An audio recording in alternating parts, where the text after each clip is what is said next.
نحمدہ ونصلی ونسلم علی سیدنا و مولانا محمد رسولہ النبی الامین المکین الحنین الکریم الرؤوف الرحیم وعلی آلہ الطیبین الطاہرین المطہرین وصحبہ الکرام المتقین المکرمین المخلصین. اما بعد، اعوذ باللہ من الشیطان الرجیم. بسم اللہ الرحمن الرحیم. قال رب اوزعنی ان اشکر نعمتک التی انعمت علی وعلی والدی وان اعمل صالحا ترضاہ وَأَصْلِحْ لِي فِي ذُرِّيَّتِي إِنِّي تُبْتُ إِلَيْكَ وَإِنِّي مِنَ الْمُسْلِمِينَ. صدق اللہ مولانا العظیم.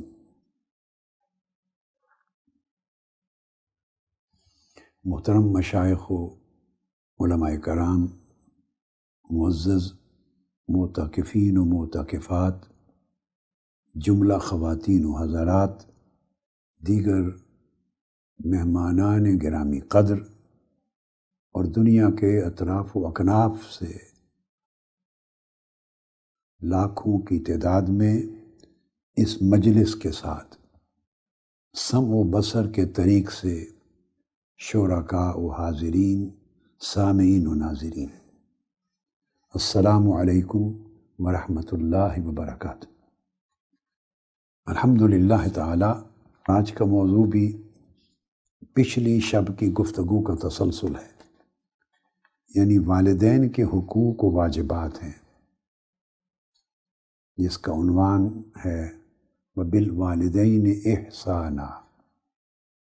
مگر کل کی گفتگو صرف سورہ بنی اسرائیل کی متعلقہ آیات کریمہ کی تفسیر پر مشتمل تھی. آج جیسا کہ میں نے عرض کیا تھا، یہی موضوع احادیث نبویہ کی روشنی میں انشاءاللہ تعالی بیان کرنے اور سمجھنے سمجھانے کی کوشش کریں گے. ہماری خوش نصیبی ہے کہ ہم اللہ کے حضور معتکف ہیں، اس کے در پر سائل بن کر جمے بیٹھے ہیں، اور اس کا انعام یہ ہے کہ پھر آپ سب کے سروں پر سایہ ہے. حضور قدوۃ الاولیاء والعارفین سیدنا طاہر علاء الدین الگیلانی البغدادی رضی اللہ تعالی عنہ کا، جو میرے شیخ طریقت اور آقائے نعمت ہیں، میرے مرشد مربی ہیں، جن کی خدمت میں 25 برس سے زائد عرصہ ان کے جوڑے سیدھے کرنے اور ان کے قدمین کو چومنے پہ میں نے لگائے، اور ان کے فیض اور ان کی برکت سے یہ گلشن آباد ہے، اور اللہ کے رسول کی عنایات اور برکات بارش کی طرح برستی ہیں. حضور سیدنا غوث العظم رضی اللہ تعالیٰ عنہ کا فیضان یہاں جاری ہے. صحابہ کرام اور اہل بیت اطہار، سلف صالحین اور جملہ اولیاء اور علماء کاملین کی توجہات اس تحریک کے کام میں شامل حال رہتی. میں نے آج عنوان گفتگو کے طور پر سورہ احقاف کی یہ آیت کریمہ تلاوت کی ہے، اور یہ سورہ احقاف کی آیت نمبر 15 ہے، تاکہ ہماری پچھلی گفتگو کے ساتھ تسلسل قائم ہو جائے، اور تھوڑی دیر میں ہم احادیث نبوی کے سبجیکٹ میں انشاءاللہ تعالی داخل ہو جائیں گے. پچھلے موضوع کے تسلسل کو برقرار رکھتے ہوئے عرض کرتا ہوں، کل ہماری گفتگو ختم ہوئی سورہ بنی اسرائیل کی اس آیت کریمہ پر، جس میں اللہ رب العزت نے حکم فرمایا کہ اولاد کے لیے واجب ہے کہ وہ اپنے والدین کی خاطر یوں دعا کرے، وَقُلْ رَبِّ ارْحَمْهُمَا كَمَا رَبَّيَانِي صَغِيرًا۔ اس دعا پر ہماری کل کی گفتگو ختم ہوئی تھی کہ اے باری تعالیٰ، میرے رب کریم میرے والدین پر اسی طرح رحم فرما جس طرح انہوں نے میرے بچپن میں مجھ پہ رحم کرتے ہوئے اپنے آرام کی، جان کی، صحت کی قربانیاں دے دے کر میری پرورش کی تھی۔ آج سورہ احقاف کی آیا 15 میں ایک دوسری دعا تلقین کی گئی ہے۔ اس میں حکم دیا گیا ہے کہ اولاد یہ دعا کرے، قال رب اوزعنی۔ اوزعنی لغوی معنی کے اعتبار سے اس کا مفہوم بنتا ہے الہمنی، میرے دل میں الہام فرما، مجھے اس امر کا علم دے، فہم دے، سمجھ دے۔ مگر دل میں القاء کر دے یہ چیز، اس سے مراد یہ ہے کہ مجھے توفیق دے کہ میں اس امر کو سمجھوں، اس کی اہمیت کو، اور پوری طرح سمجھ لینے کے بعد اس پر عمل کروں اور اس عمل پر قائم رہوں۔ مجھے اس امر کی توفیق دے۔ کس چیز کی توفیق؟ ان اشکر نعمتک، کہ میں تیری نعمت کا شکر ادا کروں، تیری نعمت کا شکر ادا کروں۔ پھر آگے 2 نعمتوں کا ذکر فرمایا ہے۔ کون سی؟ ایک تو یہ نعمت التی انعمت علیہ، ایک وہ نعمت جو تو نے مجھ پر فرمائی،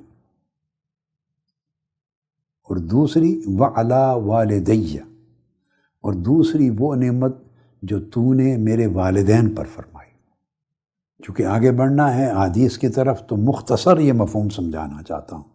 جو نعمت مجھ پر فرمائی اس سے مراد یہ ہے کہ جب میں اپنے ماں کے پیٹ میں ایک چھوٹا سا بچہ تھا، ایمبریو تھا، جنین تھا، اس وقت سے لے کر میری پختہ عمری تک تو نے میری حفاظت کی، پرورش کی اور اس مقام تک پہنچایا۔ یہ تیری اتنی بڑی نعمت ہے جس کا میں شکر ادا کرنا چاہتا ہوں، اور مجھے اس شکر کی توفیق مرحمت فرما۔ اور دوسرا وعلی والدیہ، اور جو تو نے میرے والدین پر نعمت کی، اس کا ایک معنی یہ ہے کہ پھر میرے والدین کو تو نے توفیق دی کہ وہ اپنے آرام کو ایک طرف رکھ دیں، اور میری اتنی محبت ان کے دلوں میں ڈالی کہ انہوں نے بڑی تکلیفیں برداشت کی، مصائب و آلام اٹھائے، اور اس پیدائش کے وقت سے بلکہ اس سے بھی قبل سے لے کر آج اس عمر تک انہوں نے میری پرورش کی، میری کفالت کی، تربیت کی، نگرانی کی، نگہبانی کی، اور مجھے اس قابل بنایا۔ پھر اس کے بعد جو پہلا لفظ آیا ہے نا، التی انعمت علیہ، جو تو نے نعمت مجھ پر فرمائی، اس کا ایک معنی اور بھی ہے، اور اس معنی کے ساتھ آگے والدین کے حوالے سے بھی دوسرا معنی جڑ جاتا ہے۔ پہلے آپ دونوں معنی سمجھ چکے، اب ایک معنی یہ بھی ہے ان اشکرک فی نعمتک علیہ باداء واجب طاعتک و عبادتک۔ اے اللہ، مجھے توفیق دے کہ میں شکر ادا کروں اس نعمت پر جو تو نے مجھ پر کی ہے،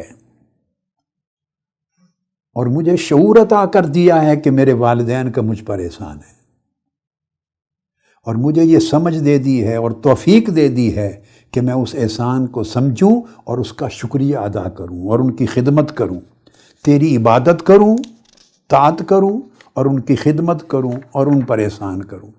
یہ جو توفیق خدمت والدین اور احسان والدین کے حوالے سے تو نے مجھے دی ہے، شعور سے لے کر عملی خدمت تک، اس نعمت پر بھی میں شکر ادا کرنا چاہتا ہوں۔ گویا جن لوگوں کو یہ شعور مل جائے اور یہ سمجھ آ جائے کہ والدین کا کتنا بڑا احسان ہے اور کس حد تک وہ ہمارے لیے لائق تکریم ہیں، لائق احترام ہیں، ان کی کتنی خدمت، ان سے محبت اور شفقت اور اکرام اور احسان ہم پر واجب ہے۔ جنہیں یہ شعور مل جائے وہ اس شعور کے ملنے پر بھی اللہ کا شکر ادا کریں، پھر اس کا حق ادا کرنے پر شکر ادا کریں اور اس توفیق کے برقرار رہنے پر شکر ادا کریں۔ چونکہ آپ جب اللہ کا شکر ادا کرتے ہیں کسی نعمت پر تو اللہ پاک اس نعمت میں اضافہ فرما دیتا ہے۔ یہ قاعدہ قدرت ہے، لئن شکرتم لازیدنکم، جس بھی نعمت پہ میرا شکر ادا کرو گے میں وہ نعمت مزید تم پر نازل کروں گا، اتاروں گا، اس کی خیرات دوں گا۔ یعنی دعا کے 3 حصے ہیں، پہلا حصہ ہو گیا۔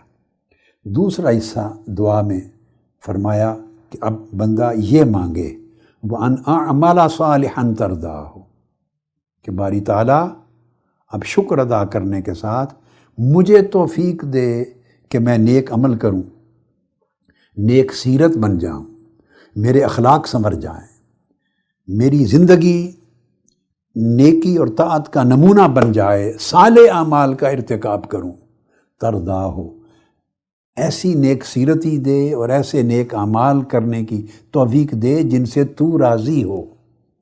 اب یہ جو ٹکڑا، یعنی اس ٹکڑے سے پہلے بھی والدین پر اللہ کی نعمت اور اپنی ذات پر اللہ کی نعمت کے شکر کا بیان ہے، اور اس ٹکڑے کے بعد اپنی اولاد کے حوالے سے پھر ایک دعا ہے۔ ان دو دعاؤں کے درمیان میں یہ تلقین کرنا کہ تو دعا کر کہ مجھے نیک عمل کرنے کی توفیق دے، اب اس دعا کے حصے کا اگلے آنے والے دعا کے کلمات کے ساتھ براہ راست تعلق ہے۔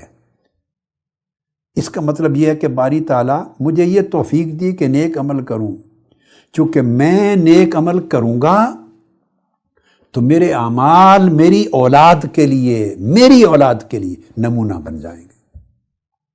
میں نیک سیرت بنوں گا تو میری سیرت میرے اولاد کے مستقبل کو سنوارے گی، ان کے لیے ایک اچھا ماڈل بنے گی۔ تو اس میں اللہ پاک حکم فرماتے ہیں کہ بندے یہ دعا مانگ کہ مجھے نیک سیرت بنا، تاکہ میری اولاد بچپن ہی سے مجھے دیکھ دیکھ کر نیک سیرت بن جائے۔ یہاں والدین کی ذمہ داری ادا ہو رہی، یعنی دعا مانگنے والا بیٹا ہے، دعا مانگنے والی بیٹی ہے، مگر وہ دعا کیوں منگوائی جا رہی ہے؟ والدین کی نسبت سے دعا ہو چکی، اب اس دعا کا تعلق اس کی اپنی اولاد کی نسبت سے۔ دعا منگوائی جا رہی ہے، مولا مجھے نیک کر، تاکہ میری نیکی کو دیکھ دیکھ کر میری اولاد نیک ہو جائے۔ یہ والدین کے لیے ایک بہت بڑا حکم ہے، ایک منبع رشد و ہدایت ہے۔ دیکھیے، میں نے 2 دن اس موضوع پہ اس لیے مقرر کیے کہ ہم میں سے ہر کوئی یا تو باپ ہے یا باپ بنے گا، اور بیٹیوں میں سے اور بہنوں میں سے ہر کوئی یا ماں ہے یا اس کو ماں بننا ہے۔ یعنی ہم میں سے کوئی ایک شخص بھی ایسا نہیں جو زندگی میں کبھی باپ نہیں ہوگا یا زندگی میں کبھی ماں نہیں ہوگی۔ اللہ سب کو اولاد عطا فرمائے، چونکہ ہر ایک نے اس مرحلے سے گزرنا ہے۔ آج جو اولاد ہے اسی کو کل باپ بننا ہے، اور جو آج باپ ہیں، والدین ہیں، وہی اپنی جوانی میں، نوجوانی میں، بچپن میں اولاد تھے۔ یہ ایک ایسا عمل ہے جو نسل در نسل، درجہ بدرجہ چلا آ رہا ہے، اور اس کو قائم رہنا ہے۔ اس لیے میں نے 2 دن مقرر کیے کہ ہر ایک کے ساتھ، ہر ایک کی زندگی کے ساتھ اس کا ڈائریکٹ ایک تعلق ہے، یہ پورا مضمون جڑا ہوا ہے۔ اس میں والدین کو متوجہ کیا گیا، جھنجھوڑا گیا ہے کہ آپ چاہیں اگر اولاد نیک بنے تو خود نیک بنے۔ بس ایک جملے میں درس ہے، جو چاہیں والدین کہ ان کی اولاد نیک بنے وہ خود نیک بنے۔ ان کی نیکی ان کی اولاد کی زندگی میں نیکی بن کے ظاہر ہوگی، ان کی سیرت اولاد کے اندر ان کی سیرت بن کے ظاہر ہوگی۔ آپ اولاد کے لیے آئینہ ہیں۔ بچپن سے اولاد جو کچھ دیکھتی ہے اپنے ماں باپ کو، وہی سیکھتی ہے، اسی طرح بولتی ہے، اسی طرح اٹھتی بیٹھتی ہے، اسی طرح اس کا چال چلن ہے، وہی اس کے معیارات ہیں اور وہی زندگی میں کرتی ہے وہ اولاد۔ چونکہ اولاد کا سب سے پہلا ماڈل اور آئیڈیل اس کے والدین ہوتے ہیں۔ بیٹی ماں کی شبیہ بنتی ہے، بیٹا باپ کی شبیہ بنتا ہے، صرف صورت میں نہیں، سیرت میں، کردار میں، اخلاق میں، آداب میں، اطوار میں، عادات میں۔ آپ دیکھتے ہیں، روزمرہ دیکھتے ہیں۔ تو ان اعمل صالحا ترضاہ، یہ اس امر کی طرف اشارہ ہے۔ اگر اولاد کو نیک دیکھنا چاہتے ہیں، صالح اولاد دیکھنا چاہتے ہیں، تو صالح والدین بنیں۔ ہماری زندگی میں تضاد ہے، ہم خود نیک سیرتی کا نمونہ اپنی اولاد کو پیش نہیں کرتے، ہم گھر کے اندر دین کا ماحول کریٹ نہیں کرتے، ہم خود نماز نہیں پڑھتے، گھر میں باجماعت نماز کا اہتمام نہیں کرتے کہ بچوں کو کھڑا کریں پیچھے، اور جو اوقات 1 یا 2 وقت بھی آپ کو ملتے ہیں جب بچے اکٹھے ہوں تو اکٹھی ایک جماعت کا ماحول پیدا کریں۔ ہم خود گھر میں قرآن مجید سے ان کو نہیں جوڑتے، ہم خود گھر میں ان کو دینی تعلیمات پر نہیں لگاتے، ہم گھر میں خود سچ نہیں بولتے، جھوٹ بولتے ہیں، میاں بیوی آپس میں جھگڑا کرتے ہیں، اونچ نیچ کرتے ہیں، حق تلفی کرتے ہیں، زیادتی کرتے ہیں، بدخلقی سے بات کرتے ہیں۔ یہ سارا ڈرامہ جو آپ دن بھر زندگی کا گھر میں چلاتے ہیں، میاں بیوی الجھ رہے ہیں، کوئی آدمی آیا ہے تو آپ کہہ رہے ہیں کہ کہہ دیں گھر پہ نہیں ہے، جھوٹ بول رہے ہیں۔ بچے 24 گھنٹے، وہ ایک جیسے ویجیلنس ہوتی ہے نا آج کل، ان کے کیمرے میں سب کچھ نقش ہو رہا ہے ان کے دماغ میں، بولیں گے نہیں، وہ 20 سال کے بعد اکٹھا بولیں گے جا کر۔ کیسے بولیں گے؟ نافرمانی کی زبان سے۔ جب آپ کو دکھ ہوگا، تکلیف ہوگی، اذیت ہوگی، وہ 10 15 20 سال بعد بولیں گے ریئیکشن میں۔ اس وقت پتہ چلے گا کہ ان کا جو دماغ ہے اور ان کا دل ہے اور ان کی سوچ ہے، اس میں تو ہمارے 20 25 سال کے کرتوت پورے لکھے ہوئے ہیں، نقش ہیں۔ بچہ پہلا لفظ ماں باپ سے سن کے بولتا ہے۔ ماں اس کو اللہ سکھا دے تو پہلا لفظ اللہ بولے گا، بابا سکھا دے تو بابا بولے گا، گالی سکھا دے تو گالی بول دے گا۔ تو جن بچوں نے بچپن سے ہی گھر کے ماحول کو دین کے خلاف دیکھا ہے، بد اخلاقی کا دیکھا ہے، نوک جھونک کا دیکھا ہے، لڑائی جھگڑے کا دیکھا ہے، اللہ کے احکام اور اوامر و نواہی کو توڑنے کا دیکھا ہے، ایک دوسرے کے ساتھ جھوٹ بولنے کا دیکھا ہے، زیادتی کا دیکھا ہے، حق تلفی کا دیکھا ہے، جنہوں نے عمر بھر یہ منظر دیکھا ہے، اس اولاد سے آپ نیک سیرتی کی توقع کیسے کرتے ہیں؟ بتائیں کس طرح کرتے ہیں؟ وہ ساری جس بدی، برائی، ظلم، گستاخی، نافرمانی کی شکایت آپ کرتے ہیں اولاد کی نسبت، وہ بیج تو سارے آپ نے خود بوئے ہیں۔ لہذا اولاد والدین کا عکس ہوتی ہے، کبھی نہ بھولیں۔ اس لیے فرمایا ان اعمل صالحا ترضاہ، مجھے نیک بنا جس سے تو راضی ہوتا ہے، تاکہ میری نیکی میری اولاد میں منتقل ہو، میں نمونہ بنوں اولاد کے لیے۔ مجھے آج تک یاد ہے، چیزیں آپ کے ذہن میں پختہ کرنے کے لیے مثال دے رہا ہوں۔ میری عمر ممکن ہے 3 سال ہوگی شاید یا 4 سال ہوگی، مجھے اندازہ نہیں ہے ایگزیکٹلی، آپ خود گیس کر لیں۔ اتنی عمر تھی کہ مجھے یہ منظر یاد ہے، یعنی جو شعور میں ایک منظر دیکھا ہوا اور سنی ہوئی بات یاد رہ جاتی ہے، اتنی تھوڑی عمر تھی، 2 3 4 سال کی ہوگی، کم و بیش آپ کر لیں، ایگزیکٹلی نہیں معلوم مجھے۔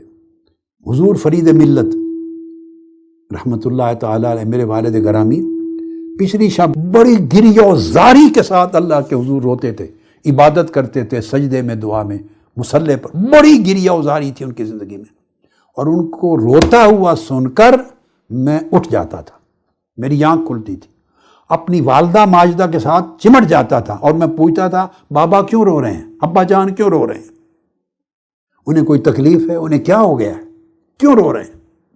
بس اتنا سا منظر مجھے زندگی میں آج تک نقش ہے کہ اللہ کے حضور گریہ و زاری کرنا بھی کوئی چیز ہوتی ہے۔ اللہ کا بندہ اللہ کے حضور عبادت میں گریہ و زاری کرتا ہے، یہ منظر اس عمر سے مجھے یاد ہے۔ تو بتانا یہ چاہتا ہوں کہ اس عمر سے چیزیں نقش ہو جانا شروع ہو جاتی ہیں۔ تو بچوں کے دل و دماغ پر اچھے نقوش چھوڑیں، جب ان کی پرورش ہو رہی ہے لاڈ میں پیار میں گزار دیتے ہیں، اور ان کی اخلاق سازی، ان کی سیرت سازی اور ان کی ادب سازی پہ کوئی توجہ نہیں کرتے۔ ظلم ہے، نسلیں برباد کرنے کے ذمہ دار والدین بنتے۔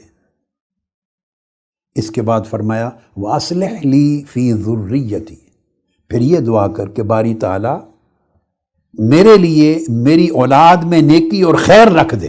یہ ترجمہ ہے، مگر اس سے مراد کیا ہے؟ مراد یہ ہے کہ اصلح لی فی ذریتی، ایسی نیکی رکھ کہ جیسے میرے والدین، اب اس کے 2-3 معنی ہیں۔ پہلا معنی، میرے والدین جس طرح میرے لیے تھے، میری اولاد کے لیے مجھے اسی طرح بنا دے۔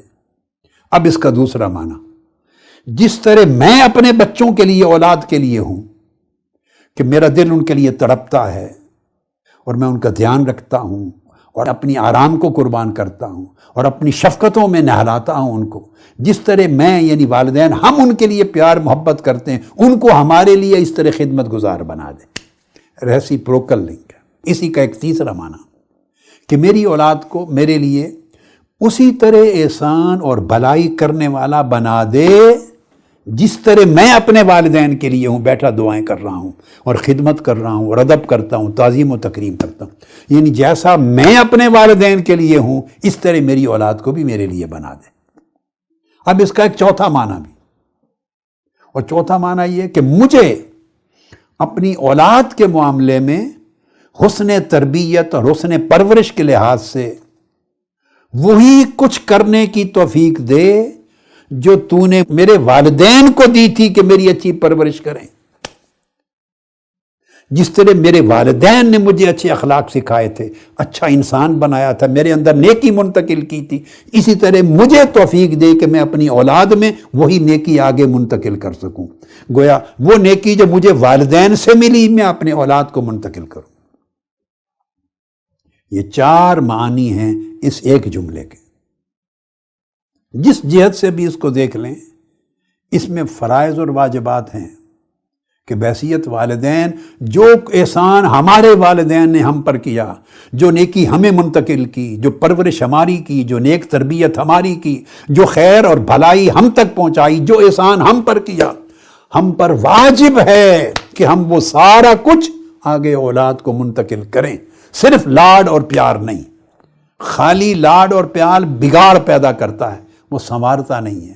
ہم پر واجب ہے۔ اس آیت کریمہ کے 3 جز جو میں نے آپ کو سمجھائے اینالائز کر کے، اس کے تحت واجبات میں سے ہے کہ جو کچھ ہمارے والدین نے ہمارے لیے کیا، صرف وہی شفقت اور محبت ہی نہ دیں اپنی اولاد کو، بلکہ پرورش اور تربیت اور نیکی اور نیک سیرتی کا بھی وہ حصہ منتقل کریں اولاد کو جو والدین نے ہمیں منتقل کیا تھا۔ جو آپ اپنے والدین کے لیے کریں گے وہی کچھ اولاد آپ کے لیے کرے گی۔ جو کچھ آپ اپنے والدین کے لیے بیہیو کریں گے اولاد آپ کے لیے بیہیو کرے گی۔ ہر عمل کی سزا یا جزا اللہ چاہے تو آخرت میں مؤخر کر دے، مگر والدین کے ساتھ کی ہوئی نافرمانی اور بدسلوکی کی سزا اللہ صرف آخرت تک مؤخر نہیں رکھتا، وہاں تو ہوگی۔ اللہ پاک اس کی سزا اسی دنیا میں دیتا ہے اور دکھاتا ہے۔ اس آیت کریمہ کے مفہوم کو بیان کرنے کے بعد تو خلاصہ اس بات کا یہ ہوا کہ ہمیں اگر نیک اولاد چاہیے تو ہمیں خود نیک بننا ہوگا۔ بس حضور علیہ الصلوۃ والسلام نے حدیث کے ذریعے ہمیں والدین کے ساتھ حسن سلوک اور احسان کی تلقین فرمائی اور اس کی کیا اہمیت اور کیا منزلت بیان کی۔ حضرت عبداللہ ابن مسعود رضی اللہ تعالیٰ عنہ راوی ہیں، فرماتے ہیں میں نے حضور علیہ الصلوۃ والسلام سے پوچھا ای العمل احب الی اللہ، کون سا عمل ایسا ہے جو اللہ کو سب سے زیادہ پسند ہے؟ کون سا عمل؟ آقا علیہ الصلوۃ والسلام نے فرمایا الصلاۃ علی وقتہا، نماز کو اپنے صحیح وقت پر ادا کرنا۔ قال ثم ای، میں نے پوچھا یا رسول اللہ صلی اللہ علیہ وسلم اس کے بعد کون سا؟ قال بر الوالدین، والدین کے ساتھ نیکی کرنا۔ آپ نے کل کی بھی پوری گفتگو سنی تھی، اللہ رب العزت نے اپنی توحید کے ساتھ بالوالدین احسانہ کو جوڑا، اپنی عبادت کے ساتھ والدین کے ساتھ حسن سلوک کے موضوع کو جوڑا۔ حدیث پاک میں بھی فرمایا سب سے مقبول اور محبوب عمل اللہ کی بارگاہ میں محبوب عمل وقت پر نماز ادا کرنا، اللہ کا اپنا حق عبادت کا، دوسرا والدین کے ساتھ حسن سلوک اور احسان۔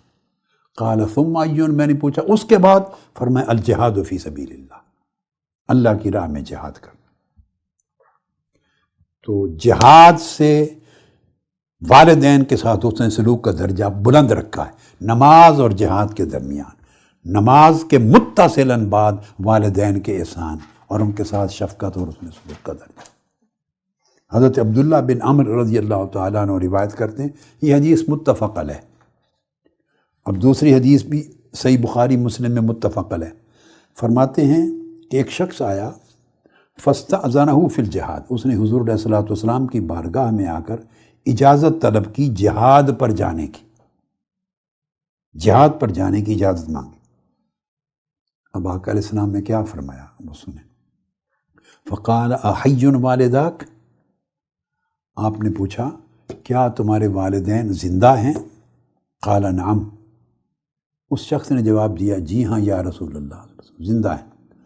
قال ففیہما فجاہد، جاؤ انہی کی خدمت کی صورت میں جہاد کرو، یہ تمہارا جہاد۔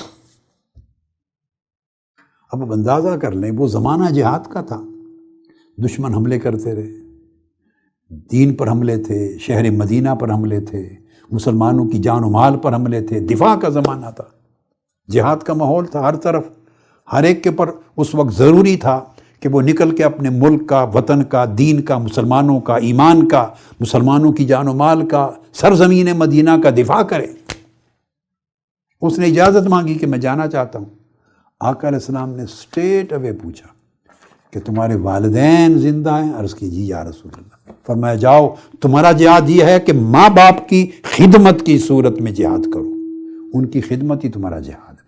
پھر انہی سے ایک اور حدیث مروی ہے، یہ بھی متفق علیہ تھی، اور اب جو حدیث ہے وہ صحیح مسلم اور بہقی میں۔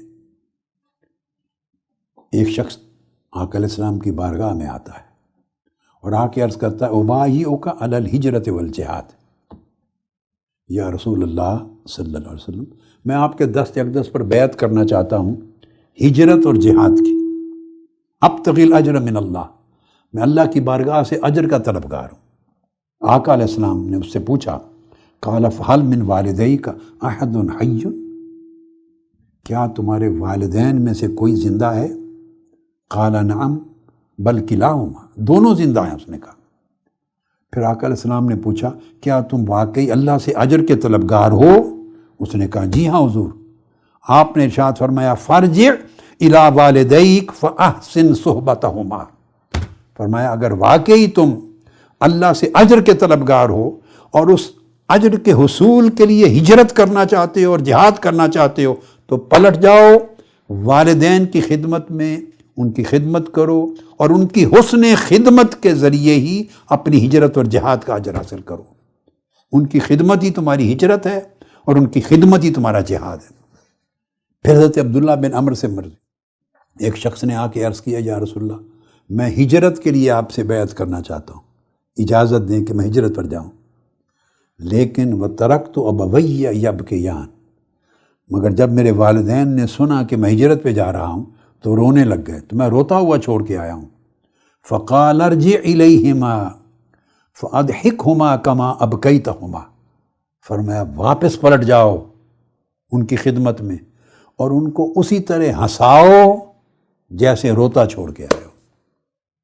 تمہاری ہجرت ہے، ماں باپ سے پیار کرو، ان کی خدمت کرو، ان کے ساتھ وقت گزارو، انہیں ٹائم دو، انہیں ہنساؤ، خوش کرو، یہ تمہاری ہجرت ہے، یہ تمہارا جہاد ہے۔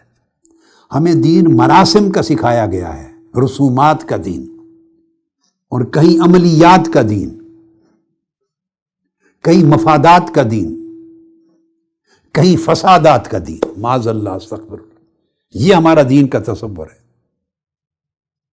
جس سے ہمارے اندر گھٹن پیدا ہوتی ہے، تنگی پیدا ہوتی ہے، وسعت نہیں آتی۔ ہم دین کو صحیح تصور کو سمجھنے سے قاصر ہیں، اس وجہ سے دین کے عمل کی ترجیحات مقرر نہیں کر سکتے، کیا پہلے ہے کیا بعد میں، اور چونکہ دینی ترجیحات معلوم نہیں، اس لیے پوری زندگی خلط ملط کا شکار ہے، اس سے گمراہی بھی جنم لیتی ہے، زیادتیاں بھی جنم لیتی ہیں، مظالم بھی جنم لیتے ہیں۔ یہ اعتکاف گاہ عبادت کے لیے بھی ہے اور دین کے صحیح تصور کی معرفت کے لیے بھی ہے، تربیت ہے، اسے لازم کر لیں زندگی بھر۔ اس جگہ آنا، ان کو ہالیڈیز سمجھ لیں، یہ آپ کے اسپریچول ہالیڈیز ہیں۔ جو کام کرتے ہیں، جو جاب کرتے ہیں، جو روزگار کماتے ہیں، جو کرتے ہیں، 10 دن اعتکاف کے مقرر کر لیں، یہ آپ کے ہالیڈیز ہیں۔ روح کے لیے جا رہے ہیں، دین کے لیے جا رہے ہیں، ایمان کو سمجھنے کے لیے جا رہے ہیں، تربیت کے لیے جا رہے ہیں، اخلاق، احوال اور اعمال کی اصلاح کے لیے جا رہے ہیں، فہم صحیح پیدا کرنے جا رہے ہیں۔ جب تک ترجیحات جس بندے کی صحیح نہیں ہوں گی، اس کے اعمال کبھی درست نہیں ہوں گے۔ اب ترجیحات سنیں۔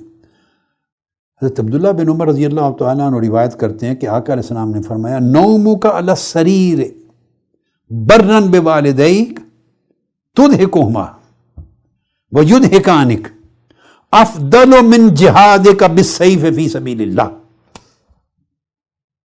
آقا علیہ السلام نے فرمایا کہ اے بندے، گھر میں تم بستر پہ سوئے ہوئے ہو، آرام کر رہے ہو بستر پر، اس حال میں کہ والدین کے ساتھ بھلائی کے ساتھ پیش آتے ہو، نیکی سے پیش آتے ہو، احسان، شفقت اور ادب سے پیش آتے ہو، اور پھر تم انہیں ہنساتے ہو، یعنی ان کے ساتھ ٹائم دیتے ہو۔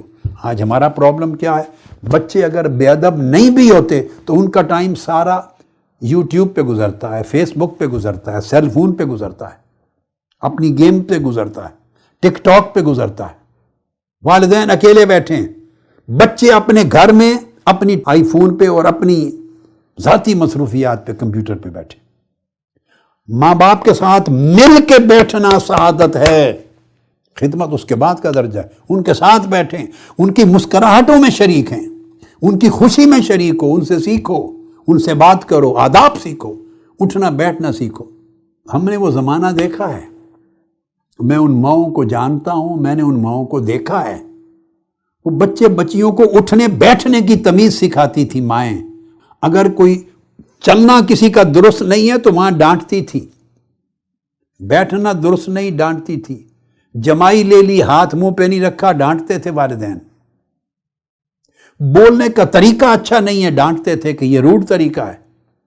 چھوٹی چھوٹی چیز پر ماں باپ نظر رکھتے تھے، اولاد کو سنوارتے تھے، اولاد پر اتنا خوف ہوتا تھا اس امر کا کہ یہ کام کیا تو امی ناراض ہو جائے گی، یہ کام کیا ابو ناراض ہو جائیں گے۔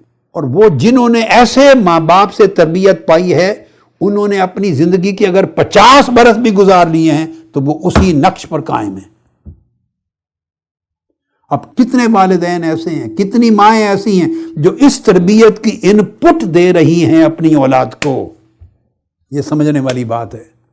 اور میرے بیٹے بیٹی، آپ جو نوجوان ہیں، آپ کی بھی جن کی شادی ہو چکی ہے اور جن کے بچے چھوٹے ہیں جو آپ کی گود میں ہیں، انہوں نے بھی اسی پروسیس سے گزرنا ہے۔ اس وقت ان پٹ دینی ہے۔ ان کے دل، دماغ، ان کی آنکھیں، ان کی شخصیت ایک آئینے کی طرح آپ کو اپنے اندر سمو رہی ہیں۔ جو کچھ آپ بو رہی ہیں وہی اگنا ہے، جو آپ ان کے اندر ڈال رہی ہیں وہی نکلنا ہے، جو آپ انہیں بنا رہی ہیں انہوں نے وہی کچھ بننا ہے۔ بس ذہن میں رکھ لیں۔ بعد میں شکوہ شکایت ناجائز ہے، صرف اذیت ہے۔ تو آقا علیہ السلام نے فرمایا اگر گھر میں تو نیند بھی کر رہا ہے، سو رہا ہے، اور جہاد پہ نہیں گیا، ہجرت پہ نہیں گیا، بڑے بڑے مارکوں پر نہیں گیا، صرف گھر میں آرام کرتا ہے، مگر ماں باپ کی خدمت کرتا ہے، ان کے ساتھ بیٹھتا ہے، انہیں ہنساتا ہے، ان کی ہنسی میں شریک ہوتا ہے، آقا علیہ السلام نے معلوم ہے کیا فرمایا؟ فرمایا تمہیں تلوار لے کر اللہ کی راہ میں جہاد کرنے سے زیادہ افضل تیرا یہ عمل ہے۔ یہ گھر کی نیند تیری جہاد سے افضل ہے، جس نیند کے ساتھ تو ماں باپ کو خوش رکھتا ہے اور ان کے آداب بجا لاتا ہے۔ ایک حدیث میں ہے، حضرت انس بن مالک رضی اللہ تعالیٰ عنہ فرماتے ہیں، ایک شخص نے آ کے عرض کیا، یا رسول اللہ میں جہاد پہ جانا چاہتا ہوں مگر میرے پاس استطاعت نہیں، طاقت نہیں ہے۔ وسائل نہیں. تو آقا علیہ السلام نے فرمایا حل باقیہ من والدی کا احد، کیا تمہارے والدین میں سے کوئی زندہ ہے؟ قال امی، میری والدہ زندہ ہے. آقا علیہ السلام نے فرمایا اگر والدہ زندہ ہے جاؤ اس کے ساتھ حسن سلوک کرو، اور اللہ کا جو عہد ہے والدین کی خدمت کا وہ پورا کرو. اگر والدین کے ساتھ اللہ کے عہد کو تم نے پورا کر دیا، تیرا حج بھی ہو گیا، تیرا عمرہ بھی ہو گیا، تیرا جہاد بھی ہو گیا. اور اس حج سے مراد نفلی حج ہے، اس لیے کہ جب اس نے کہا میرے وسائل نہیں، استطاعت نہیں، تو حج تو فرض ہی نہیں نا اس پر. یعنی والدین کی خدمت کریں، اس طرح تجھے نفلی حج کا ثواب بھی مل گیا، تو حاجی بھی بن گیا، تو معتمر بھی بن گیا. ہم میں سے بے شمار لوگ ہیں، ایک ذوق ہو گیا، لوگ حج پر کثرت کے ساتھ جاتے ہیں، عمرے پر جاتے ہیں، سمجھتے ہیں حج اور عمرے کے عمل سے پورے سال کی تباہ کاریاں جو کرتے رہتے ہیں وہ ساری دھل جائیں گی، صاف ہو جائے گا. یہ اللہ کے ساتھ ٹرک کرنے کی گیم ہے، ٹرک ہے اللہ کے ساتھ، دھوکہ دہی ہے. ہم نے پوری زندگی دین کے نام پر بھی اور دنیا کے نام پر بھی، مذہب کے نام پر بھی، سیاست کے نام پر بھی، معیشت کے نام پر بھی، معاشرت کے نام پر بھی، پوری زندگی ٹرک اور دھوکہ دہی کی عبارت بنا دی. اس کے بعد ایک حدیث ہے صحیح مسلم ہے، ابو ہریرہ رضی اللہ تعالیٰ عنہ روایت کرتے ہیں کہ آقا علیہ السلام ایک دن فرمانے لگے رغم انفن ثم رغم انفن ثم رغم انفن، اس شخص کی ناک خاک آلود ہو، اس کی ناک، یہ ناک خاک آلود ہو. ہم نے عرض کیا قیل من یا رسول اللہ، کس کی ناک خاک آلود ہو؟ مطلب اس کا تھا کہ افسوس ہے اس شخص پر، اس کی محرومی پر، اس کی بدقسمتی پر افسوس، اس کی بدبختی پر افسوس. عرض کیا یا رسول اللہ کس کی بدبختی؟ قال من ادرک ابویہ عند الکبر احدہما او کلیہما فلم یدخل الجنہ، اس شخص کی بدبختی پر افسوس جس نے اپنے والدین میں سے دونوں کو یا ایک کو بڑھاپے تک پایا اور پھر بھی جنت میں نہ گیا. یعنی والدین کا بڑھاپا ملے اور اولاد جنت میں نہ جا سکے، فرمایا اس کی بدبختی پر افسوس، اس کی محرومی پر افسوس. کہ اتنا آسان عمل اللہ نے اس کو دے دیا جو کتنے گناہوں کو مٹا دے گا. میں نے کل ذکر کیا تھا کہ میں ہمیشہ اس چیز کے لیے ترستا رہتا ہوں. یہ وہ ایک نیکی ہے جو مجھے کرنے کے لیے موقع نہ مل سکا. میری والدہ ماجدہ کی وفات اس وقت ہوئی، کل کسی نے مجھ سے سوال بھی کیا ہے اعتکاف کے خطاب کے بعد، تو جواب بھی دے رہا ہوں کہ جو میں نے کہا تھا کہ چک کے پیچھے کھڑی ہو کے دیکھتی رہتی تھی پوری عمر کہ میں گلی کے موڑ سے کب مڑا ہوں. انہوں نے پوچھا کتنے سالوں تک یہ معمول رہا ان کا؟ تو میں بتا رہا ہوں بیٹے، جب میری والدہ ماجدہ کا وصال ہوا تو میں اس وقت 17ویں سال میں تھا، میری عمر 17 سال تھی، 17 ایئرس، اور میری والدہ ماجدہ کی عمر اس وقت 35.5 سال تھی، 35 ایئرز اینڈ 6 منتھس. وہ 36 برس کی نہیں ہوئی تھی، ان کا وصال ہو گیا. میری عمر کا 17واں سال تھا، میں 17 سال کا تھا. اور جب سے میں اسکول جانا شروع کیا گریڈ 1 میں، تب سے ان کا معمول تھا. اور جب ان کا وصال ہوا تو میں نے FSC کی تھی، آپ اے لیولز کہتے ہیں اس کو، یعنی 12 سال جو اسکول کے ہوتے ہیں، 10 سال اسکول کے، 2 سال کالج کے، 12 سال کی پڑھائی. تو اسی وقت پھر ان کا وصال ہو گیا. بیچلر میں داخل ہونا نہیں دیکھا انہوں نے. یہ سارے 17 سال ہی ان کا یہ عمل رہا. تو وہ علامہ اقبال کا ایک ماں کے اوپر ایک مصرع ہے شاید، میں تیری خدمت کے قابل جب ہوا تو چل بسی. علامہ اقبال کہتے جب ہوا خدمت کے قابل میں تیری تو چل بسی. میرا تو طالب علمی کا زمانہ تھا، وہی خدمت جو بچپن کی عمر میں ادب احترام کی ہوتی ہے انسان کی. وہ خود جوان تھی تو خدمت کا تو موقع ہی نہیں آیا تھا، نوجوان تھی، وہ وفات ہو گئی. تو اللہ نے فرمایا جو اپنے والدین کا بڑھاپا پائے اور جنت نہ ملے بدبختی ہے. اور حضور فرید ملت رحمۃ اللہ علیہ میرے والد گرامی، وہ ان کے 6 سال بعد وصال فرما گئے. اس وقت میری عمر 23 برس تھی، میں 23 تھا 1974 میں، تو ان کا وصال ہو گیا. تو وہ بھی میری نوجوانی تھی. خوش نصیب ہیں وہ جنہیں والدین میسر ہیں اور پھر ان کا بڑھاپا ملا ہے. اور بڑھاپے میں وہ ٹیسٹ ہے جس کا کل ذکر ہوا تھا، جس میں حکم فرمایا کہ بڑھاپا آئے تو اف نہیں کہنا، جھڑکنا نہیں ہے، وہ زمانہ ملے اور آقا علیہ السلام نے فرمایا پھر وہ شخص جنت میں داخل نہ ہو، بڑا بد نصیب ہے۔ پھر آقا علیہ السلام نے یہ بھی فرمایا کہ جو شخص، انس بن مالک رضی اللہ تعالیٰ روایت کرتے ہیں، جو چاہتا ہے کہ اس کی عمر دراز ہو اور اس کا رزق وسیع ہو، اسے چاہیے کہ والدین کے ساتھ نیکی اور احسان کرے اور خونی رشتہ داروں کے ساتھ بھلائی کرے، ان کو جوڑے۔ فَلْيَبَرَّ وَالِدَيْهِ وَلْيَصِلْ رَحِمَهُ، والدین کے ساتھ احسان کرنا آپ کی عمر کو دراز کرتا ہے، اور عمر دراز کرنے کا مطلب یہ ہے کہ اللہ پاک موت تک کے فیصلے کو اس نیک عمل کے ذریعے مؤخر کر دیتا ہے، اور خونی رشتوں کو جوڑے، اللہ پاک اس سے رزق بھی فراخ کرتا ہے۔ حضرت عبداللہ ابن عباس رضی اللہ تعالیٰ عنہ سے مروی ہے، بڑے ایمان افروز مضمون کی حدیث۔ آقا علیہ السلام نے فرمایا ما من ولد بار ینظر الی والدیہ نظرۃ رحمت، اولاد میں سے کوئی صالح بیٹا ایسا نہیں جو اپنے والدین کو روزانہ محبت بھری نگاہ سے دیکھے، الا کتب اللہ لہ بکل نظرۃ حجۃ مبرورۃ، ایک نگاہ بھی محبت کی جو ماں باپ کے چہرے پر ڈالتا ہے، اللہ اس کے نامہ اعمال میں ایک مقبول حج لکھ دیتا ہے۔ اب صحابہ کرام نے ایک دلچسپ سوال کیا، قالوا وَإِن نَظَرَ كُلَّ يَوْمٍ 100 مرہ، یا رسول اللہ اگر کوئی شخص ایک دن میں 100 مرتبہ نگاہ ڈالے محبت کی، 100 بار، تو پھر فرمایا تو اس کو 100 بار ہر روز 100 حج لکھے جائیں گے اس کے اعمال میں۔ قال نعم، ہاں 100 بار ہی لکھے جائیں گے، 100 حج مبرور روزانہ لکھے جائیں گے اس کے نام اعمال میں۔ کیوں؟ آپ نے فرمایا اللہ اکبر و اطیب، اللہ بڑا ہے، اس کے خزانوں میں کوئی کمی نہیں ہے کہ ایک بار محبت کی اور ادب کی نگاہ ڈالنے سے حج مبرور دے اور دوسری بار ڈالنے سے رک جائے، کہتے نہیں ایک بار دے چکا انہیں، اللہ بڑا ہے۔ 100 بار ڈالے 100 حج لکھے جائیں گے روزانہ۔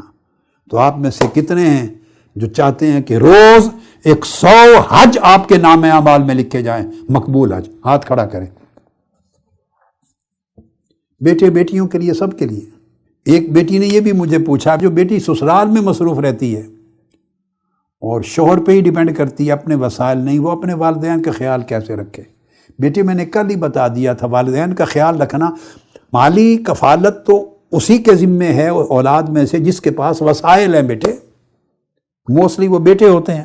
ماں باپ کا خیال رکھنا محبت کے ساتھ، دھیان کے ساتھ، خیریت دریافت کرنے کے ساتھ، ان کے ادب کے ساتھ، احترام کے ساتھ، ٹیلی فون کر کے پوچھتے رہنا، خیر و عافیت لیتے رہنا، اپنی محبت، اپنی شفقت، اپنے احسان اور پیار میں کبھی نہ بھولیں اور رویے میں کبھی نہ بھولیں، آپ کو اجر ملے گا۔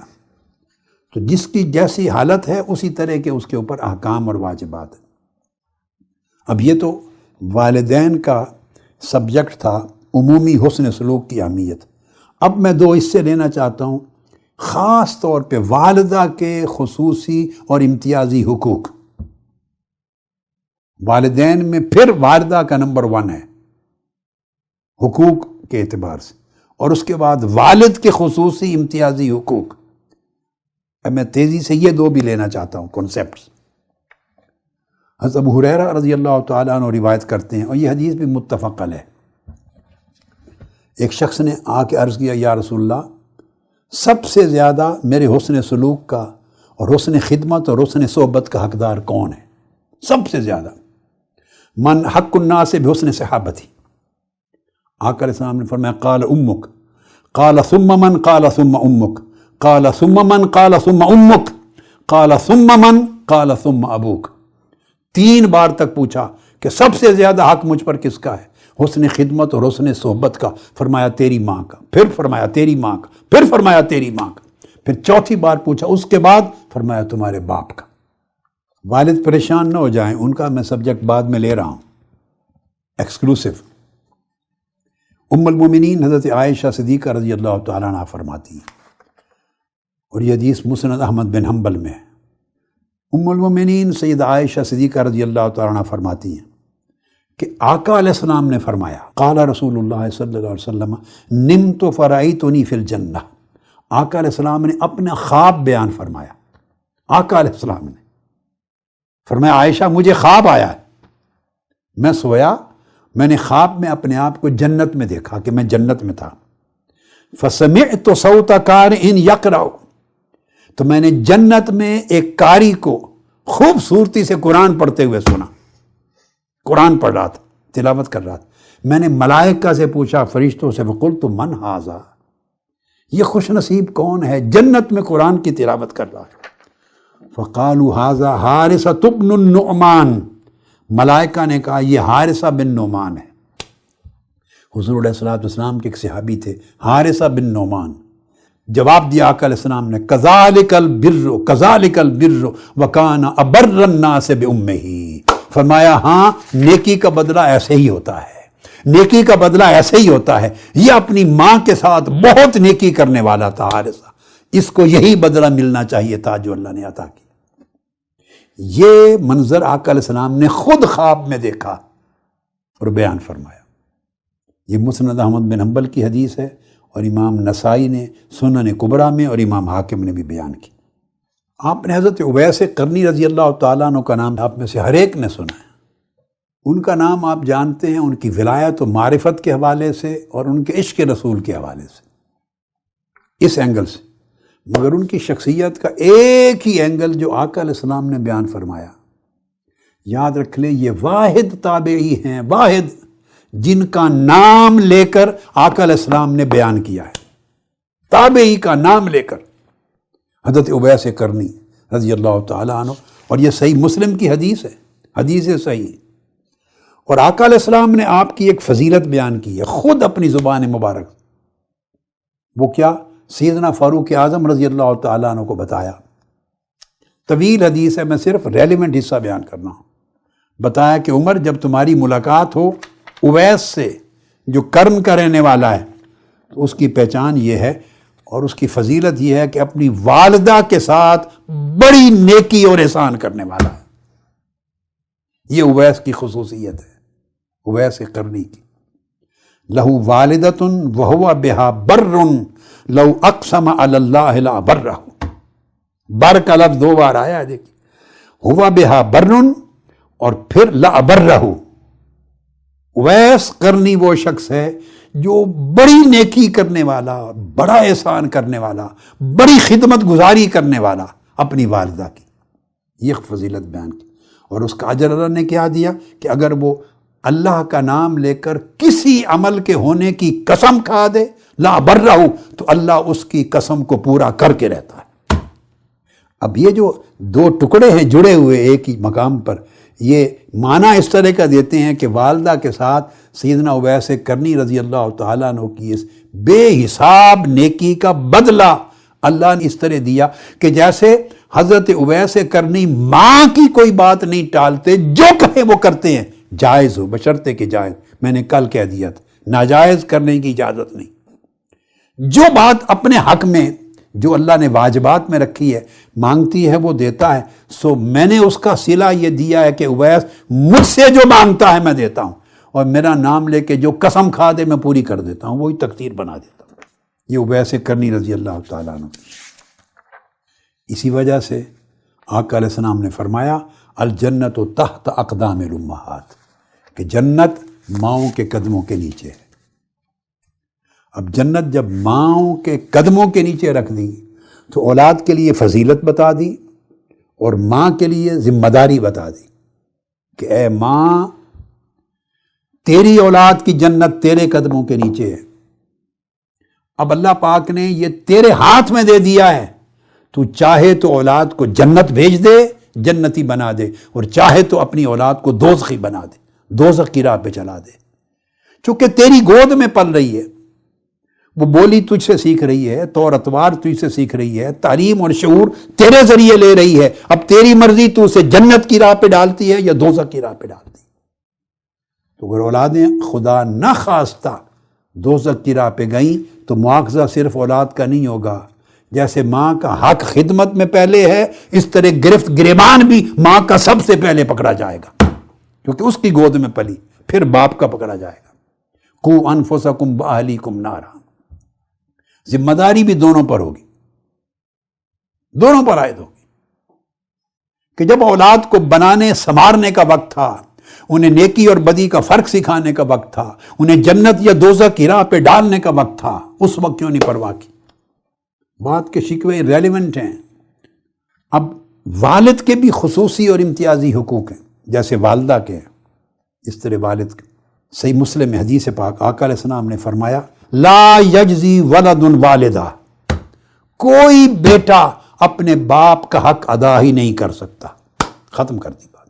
فرمایا سوائے ایک شخص کے، الا یہ اس زمانے میں لوگ غلام ہوتے تھے، سوائے اس خوش نصیب بیٹے کے کہ جس کا باپ اتفاقاً غلام تھا، تو اس نے اپنا مال و دولت جو کمایا خرچ کر کے اپنے باپ کو آزادی دلوا دی، خرید کر آزاد کر دیا، اس کو اللہ پاک اس کے اجر میں رکھے گا کہ اس نے باپ کا حق ادا کیا۔ اب تو نہ غلامی رہی نہ آزادی رہی، ویسے پوری قوم ہی غلام ہے، اب کوئی کس کو آزاد کروائے گا؟ سارا ملک غلام ہے۔ کرکس یہ کہ باپ کا حق ادا ہی نہیں ہو سکتا۔ حضرت عمرو بن شعیب اپنے والد اور دادا کی روایت بیان کرتے ہیں کہ آقا علیہ السلام نے فرمایا، اولاد کے لیے کسی شخص نے سوال کیا میرے والد کو مال کی ضرورت ہے، فرمایا انت و مالک لوالدک، تیرا مالک بھی تیرا باپ ہے اور تیرے مال کا مالک بھی تیرا باپ ہے، خرچ کرو، اس کا حق ہے۔ انت و مالک لوالدیک، تیرا مالک بھی تیرا والد ہے اور تیرے مال کا مالک بھی تیرا والد ہے۔ چونکہ اولاد کا جو کسب ہوتا ہے سارا باپ کے ذریعے آتا ہے۔ ان اولادکم من اطیب کسبکم فکلوا من کسب اولادکم، تو اولاد کا مال باپ کا مال ہوتا ہے، لہذا والدین پر ماں باپ پر مال خرچ کرنے میں بخل کرنا بڑا گھٹیا فعل ہے، جہنم میں لے جائے گا یہ بخل۔ تو خدمت کرنے کا مطلب یہ نہیں ہے ضرور کہ آپ شادی ہو جائے تو ایکسٹینڈڈ فیملی میں اکٹھے رہنا ہے، یہ شریعت میں کئی حکم نہیں ہے، یاد رکھ لیں۔ یہ بدقسمتی سے ہمارے انڈو پاک سب کانٹیننٹ پاکستان انڈیا کا کلچر ہے، ماں باپ ناجائز اصرار کرتے ہیں، اب تو زیادہ تر نہیں کرتے، زیادہ نہیں کرتے، مگر جہاں یہ سٹل ہے وہ جان لیں کہ یہ ناجائز ہے، گناہ کا عمل ہے۔ یہ والدین کے حقوق میں سے ہے ہی نہیں کہ شادی کے بعد بیٹا اور بہو آپ کے ساتھ ایکسٹینڈڈ گھر میں رہیں۔ ہاں اگر وہ خوشی سے رہیں، تعلقات خراب نہیں ہوتے، اور آپ کی بہو یعنی بیٹی جو آپ کے گھر آئی ہے، آپ کے بیٹے کی بیوی، وہ رضامند ہے تو کوئی حرج نہیں، سو بسم اللہ۔ اگر وہ رضامند نہیں رہنا چاہتی، الگ گھر مانگتی ہے، تو یہ اس کا حق ہے اور شرعی حق ہے اس کا، آپ نہیں روک سکتے۔ اور اگر اکٹھے رہنے سے تعلقات خراب ہوتے ہیں تو کل کے بیٹے اور والدین کا رشتہ بھی خراب ہو اور بے ادبی آئے اور اللہ رسول کے احکام ٹوٹیں، تو اس گناہ سے بہتر ہے کہ انڈیپینڈنٹ رہیں۔ مگر یہ جو تعلق کا خیال رکھنا، خدمت کرنا، یہ محبت کا خیال، جب آئیں روزانہ آئیں، ماں کے اور باپ کے قدم چومیں، پاؤں دبائیں، خدمت کریں، مالی کفالت کریں، ضروریات پوری کریں، ان کو ہنسائیں، ان کو خوشی دیں، تعظیم کریں، تکریم کریں، ادب سے بولیں، نیچے بیٹھیں، 100 طریقے ہیں پیار کے، کفالت کریں۔ صرف یہ کہ گھر میں اکٹھا رہنا ہے بیٹے اور بہو کے رکھ کر، یہ شریعت کے حقوق اور واجبات میں سے نہیں ہے، بلکہ یہ آج کے زمانے میں جو مشکلات پیدا ہوتی ہیں اور بچے اور بچی کی ازدواجی زندگی خراب ہوتی ہے، اس کی حفاظت اور امن اس میں ہے کہ انڈیپینڈنٹ رہیں۔ یہ والدین کو بھی خیال کرنا چاہیے۔ آقا علیہ الصلوۃ والسلام نے ارشاد فرمایا، امام احمد بن حنبل اور امام ترمذی نے، ابن ماجہ، سیاہ ستہ نے روایت کیا، حضرت ابو الدرداء رضی اللہ تعالیٰ عنہ سے فرمایا، الوالد اوسط ابواب الجنہ فإن شئت فأدع ذلك الباب او احفظه۔ آقا علیہ السلام نے فرمایا کہ والد جنت کا وسیع دروازہ ہوتا ہے، ہر شخص کے لیے جنت کے بہت سے دروازے ہیں، مگر جو مین درمیان کا مین گیٹ ہے، مین انٹرنس آف جنہ، بڑا دروازہ سب سے درمیان کا، وہ والد ہوتا ہے۔ اگر والد کو راضی کرے، اس کے نقش قدم پر چلے، تعظیم کرے، تکریم کرے، محبت کی نگاہ سے تکے، ادب کرے، سیکھے، خوش کرے، کفالت کرے، تو اللہ پاک اسے جنت کے مین انٹرنس سے داخل فرمائے گا۔ اس کے بعد آقا علیہ السلام نے فرمایا، اب تمہاری مرضی، والد کی تعظیم و تکریم اور خدمت کر کے چاہے تو اس دروازے کو اپنے لیے محفوظ کر لو، اور چاہے تو بے ادبی کر کے اس دروازے کو ضائع کر لو۔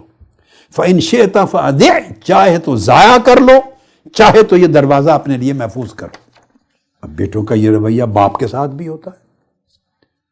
ذمہ داری شروع تو ہوتی ہے والدین سے ہی کہ کیا منتقل کیا اولاد کو، مگر ایک بات یہ ذہن میں رکھ لیں، یہ چھٹکارا نہیں بنے گا اولاد کا اگر والدین تربیت نہیں کر سکے۔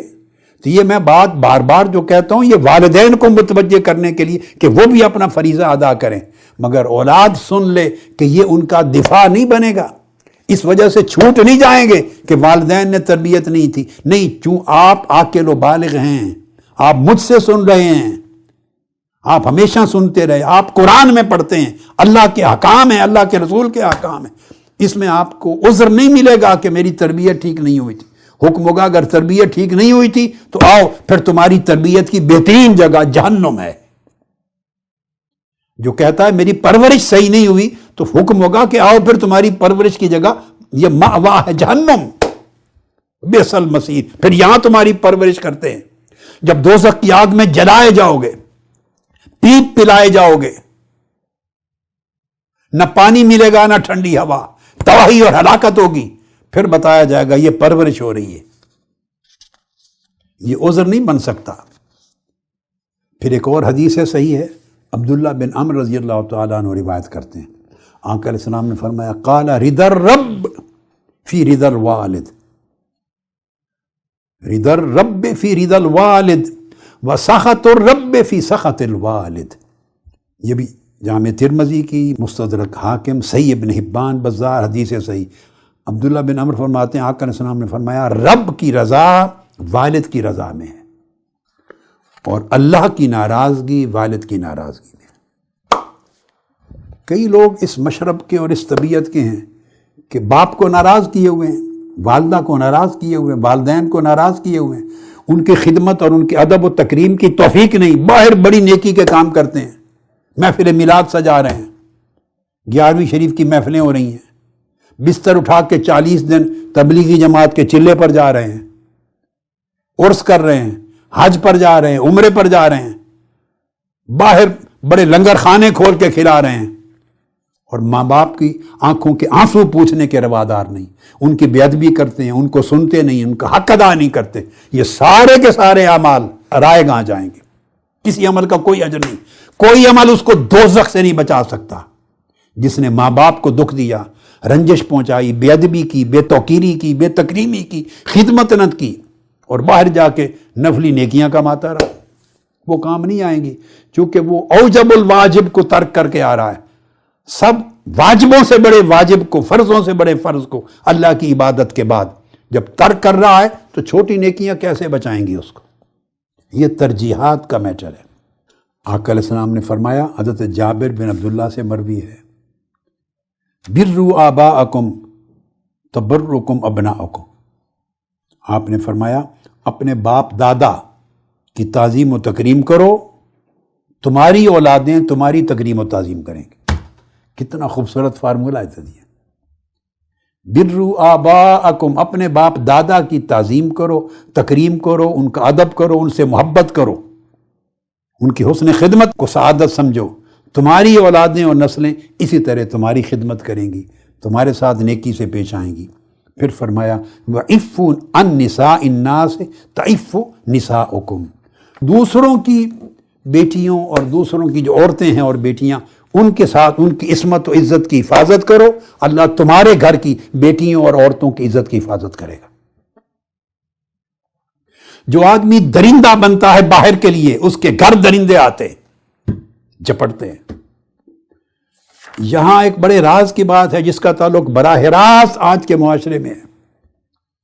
آج جہاں ملک میں بے روزگاری بڑھ گئی ہے، غربت بڑھ گئی ہے، مہنگائی بڑھ گئی ہے، وسائل نہیں رہے، مشکلات ہیں، تو اللہ پاک معاف کر دے کہ لوگ روٹی کا لقمہ کھانے کے لیے گھر کی عزتیں بیچ رہے ہیں۔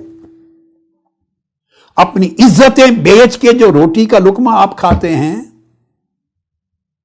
اس سے 1000 درجے بہتر ہے کہ اگر بھوک سے مر جائیں تو شہید کا مقام ملے گا، مگر عزت بیچ کر حرام کا لقمہ کھا کے زندگی بچا لینا، یہ مرنے سے 1,00,000 درجے بدتر ہے۔ جیتے جی دوزخ کما رہے ہیں۔ دوسروں کی عزتوں سے کھیلنے والے کو آقا علیہ السلام نے فرمایا جو دوسرے کی ماں بہن بیٹی کی عزت سے کھیلتا ہے اس کے گھر کی بیٹیوں کی عزت سے کھیلا جاتا ہے۔ اگر آپ درندے بنتے ہیں اور دوسروں کی عزت تار تار کرتے ہیں تو کبھی خیال نہ کریں کہ آپ کی بیٹیوں کی عزت محفوظ ہوگی، ان پر بھی درندے جپٹیں گے۔ لہذا یہ گناہ جو باہر کرتا ہے وہ گناہ اس کے گھر میں ہوگا۔ ایک حدیث میں ہے، حضرت ابو ہریرہ رضی اللہ تعالیٰ عنہ روایت کرتے ہیں، آپ نے فرمایا ابصر رجلین، حضرت ابو ہریرہ رضی اللہ تعالیٰ عنہ نے دو آدمیوں کو دیکھا اکٹھے آ رہے تھے، فقال لأحدہما، ان میں سے ایک سے فرمایا ما ھذا منک، یہ تمہارا کیا لگتا ہے یہ شخص دوسرا؟ فقال ابی، تو انہوں نے کہا یہ میرے والد ہیں۔ فقال لا تسمہ باسمہ ولا تمشی امامہ ولا تجلس قبلہ، اگر یہ تمہارے والد ہیں تو یاد رکھ لیں ان کے آداب میں سے یہ ہے، حقوق میں سے، کہ ان کا نام لے کر کبھی نہیں بلانا، اور چلو تو ان کے آگے نہیں قدم رکھنا، اور اگر کسی مجلس میں بیٹھیں تو ان سے آگے ہو کے نہیں بیٹھنا، ان کے پیچھے بیٹھنا۔ یہ آداب ہیں۔ اب یہ آداب ہماری سوسائٹی میں کہاں رہے ہیں؟ میں نے عرض کیا تھا کل کی گفتگو میں کہ جب ماں باپ کا ادب ختم ہو جاتا ہے تو سوسائٹی میں کسی کا ادب نہیں رہتا۔ ماں باپ منبع اور سرچشمہ ہیں آداب کے، سب بڑوں کے نمائندے ہیں، وہ اکیڈمی ہے جہاں سے ادب و آداب کی تربیت لے کے نسل تیار ہوتی ہے، پھر اوئے توئے کا کلچر بنتا ہے۔ پورا کا پورا اسلامی معاشرے کا جو سٹرکچر ہے وہ آداب کے ساتھ قائم ہے۔ جس پورے معاشرے میں اور سماج میں اخلاق نہیں رہے، اسلامی آداب نہیں رہے، سمجھے وہ اسلامی معاشرہ نہیں رہا، حتیٰ کہ انسانی معاشرہ نہیں رہا، وہ حیوانوں کا ہجوم بن گیا ہے۔ میری کوشش یہ ہے کہ یہ جو حالات تباہ کر رہے ہیں اخلاقیات کو، آداب کو، انسانیت کو اور ایمانیت کو اور مسلمانیت کو برباد کر رہے ہیں، میں چاہتا ہوں کہ منہاج القرآن کے ذریعے اس قوم کے اندر ایک قوم کو جنم دیں، اور دیا ہے۔ آپ نے 40 سال میں دیکھا ہے کہ اس قوم کے اندر ایک قوم تیار ہوئی ہے۔ یہ جو آئے بیٹھے ہیں یہ اسی قوم میں سے نمائندے ہیں۔ یعنی غربت اور افلاس اور مہنگائی اور بے روزگاری کے اس وقت میں سب کچھ چھوڑ کے اتنا خرچہ کر کے آئے ہیں کسی طلب کے لیے۔ یہ قوم کے اندر ایک قوم ہے، اس قوم کو بڑھنا چاہیے۔ یہ قوم بڑھے گی تو پوری قوم بچے گی۔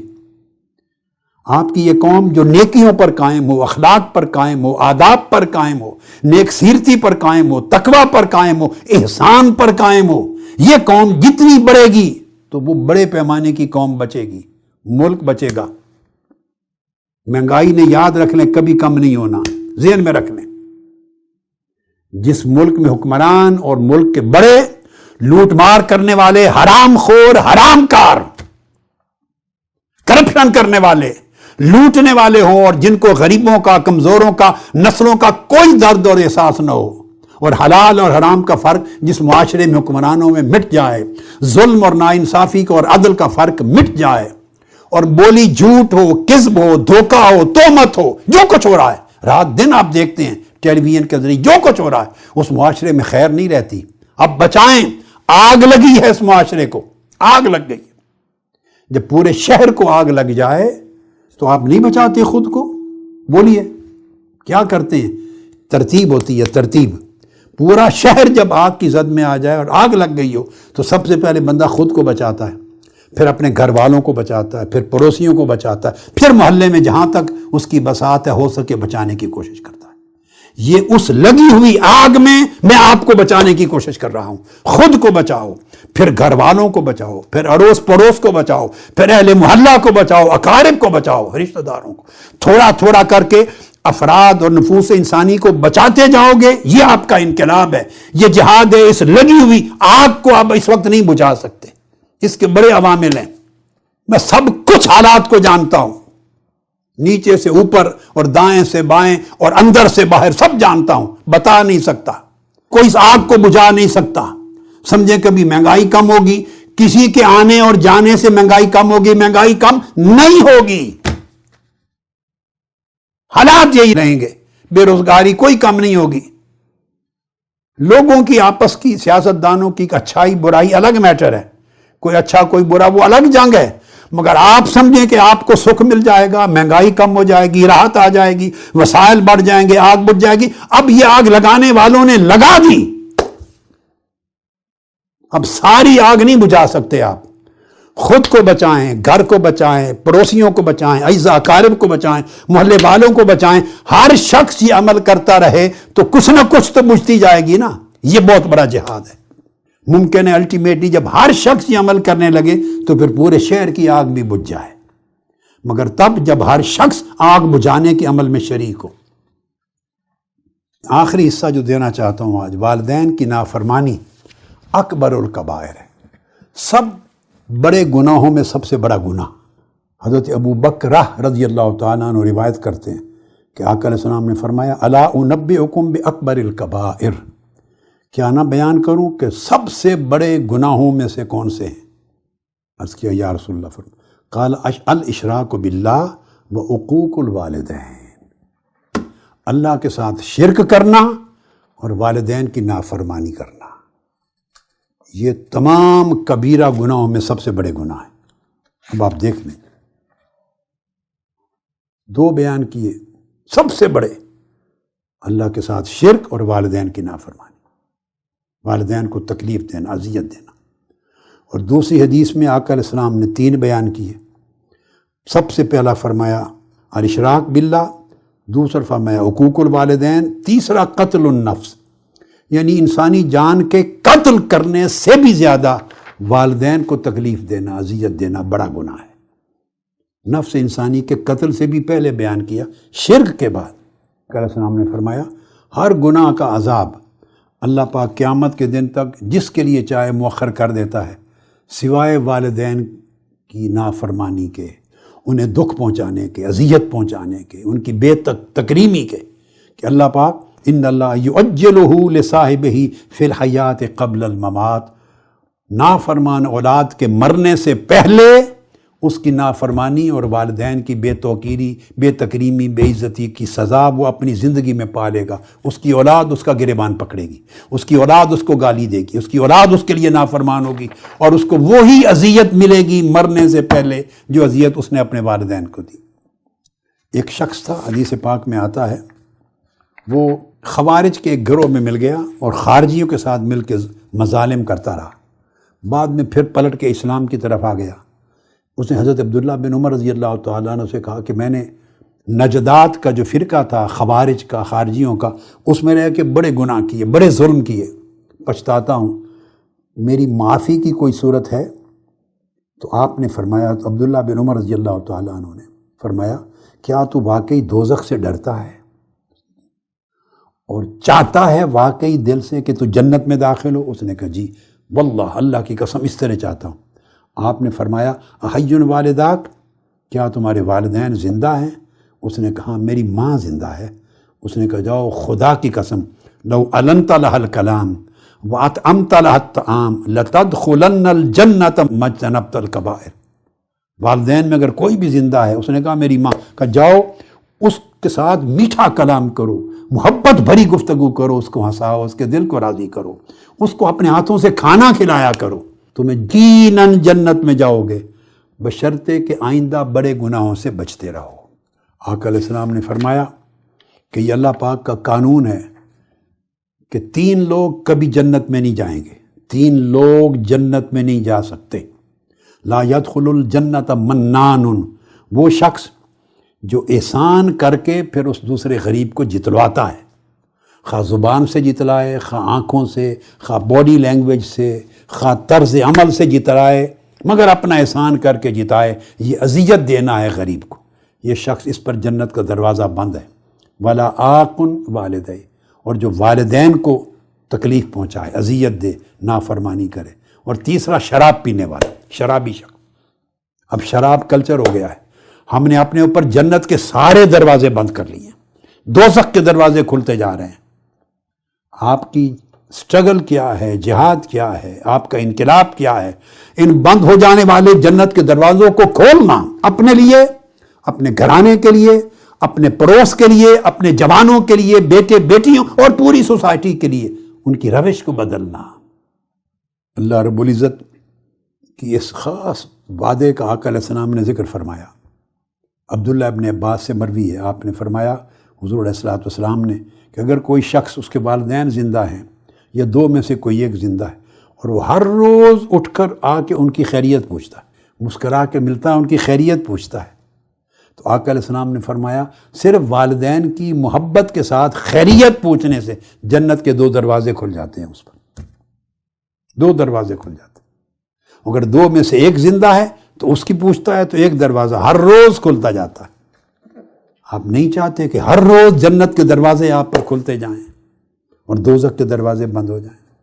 حضرت ابو امامہ رضی اللہ تعالیٰ عنہ روایت کرتے ہیں کہ ایک شخص نے آقا علیہ السلام سے پوچھا، ما حق الوالدین علی ولدہما یا رسول اللہ، والدین کا حق کیا ہے؟ خلاصتاً پوچھا، بیٹے پر، اولاد پر والدین کا حق کیا ہے؟ آقا علیہ السلام نے ایک لفظ میں جواب دیا، فرمایا ہما جنتوں کا ونارک، والدین اولاد کی جنت بھی ہوتے ہیں اور اولاد کی دوزخ بھی ہوتے ہیں۔ اگر اولاد والدین کا حق ادا کرتی رہے تو اس کی جنت ہے، اگر والدین کی حق تلفی کرتی رہے تو اسی کے لیے دوزخ ہے۔ سو والدین جنت اور دوزخ دونوں میں سے جس کو چاہے اولاد اپنے لیے راستہ بنا لے، جنت کا راستہ نکالے وہ بھی والدین سے نکلتا ہے، دوزخ کا راستہ کھولنا چاہے تو والدین سے ہی کھلتا ہے۔ یہ مضمون حقوق والدین کا اور واجبات والدین کا ضروری حد تک جتنے اس کے پہلو تھے میں نے 2 دنوں میں مکمل کیے۔ اللہ رب العزت کے حضور التجا ہے کہ اللہ پاک اب یہ انسانی اور سماجی رشتوں میں چونکہ سب سے پہلا رشتہ ہے، جب یہ رشتہ سنور جائے تو اگلے رشتوں کو سنوارنے کا انسان کو ڈھنگ آ جاتا ہے، سلیقہ آ جاتا ہے۔ تو یہ سورس تھی، یہ بنیاد تھی، فاؤنڈیشن تھی۔